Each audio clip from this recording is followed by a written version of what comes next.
Seenaa guddaatu hojjetame.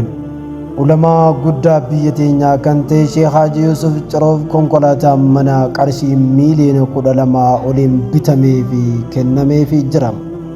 Hawaasni kabajamaa fi qaaliin aanaa Gadab Hasaasaa barsiisaa sheekotaaf ulamaa Islaamaa kan ta'an aalima guddaa biyya teenyaa Haji Yusuf Ciroof hirmaannaadhaan konkolaataa manaa kan ta'e qarshii miiliyoona 12 oliin bituun bakka qooda fudhattoonni federaalaa kan naannoo fi kan godinaa fi aanaalee hedduun argamanitti hawaasni aanaa Gadab Hasaasaa konkolaataa sheekha badhaasaniiti jiran.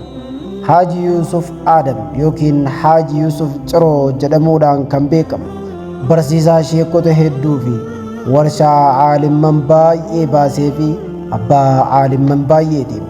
Haji Yusuf Ciroo amantii Islaamaa keessatti nama beekamaaf jaallatamaa kan ta'anii fi barsiisaa amantii qofa osoo hin taane gorsaa fi hoogganaa diinii fi hawaasummaa ta'anii dhaloota haaree barsiisuu fi kakaasuu irratti kutannoodhaan nama hojjetaa jiranidha. Aalimni keenya guddaan Sheekh Haji Yusuf Ciroo ulamaa kunuunsuu fi yeroo hundaa'uu cinaa dhaabbachuu qabnuudha. Aalima keenya kana namoonni jaallatanii fi namoonni dinqisiifatan kanneen addunyaarraa irra deemanii barataa jiran baay'eedha. Aalima guddaa biyya teenyaatiin har'a gammachuun hawaasaa akkaan ol aanaadha. Hawaasni keenya bakka gammaddan aalima keenya nu gammachiisuu keessanitti nullee gammachuu fi miira ajaa'ibaatu nutti dhaga'ama.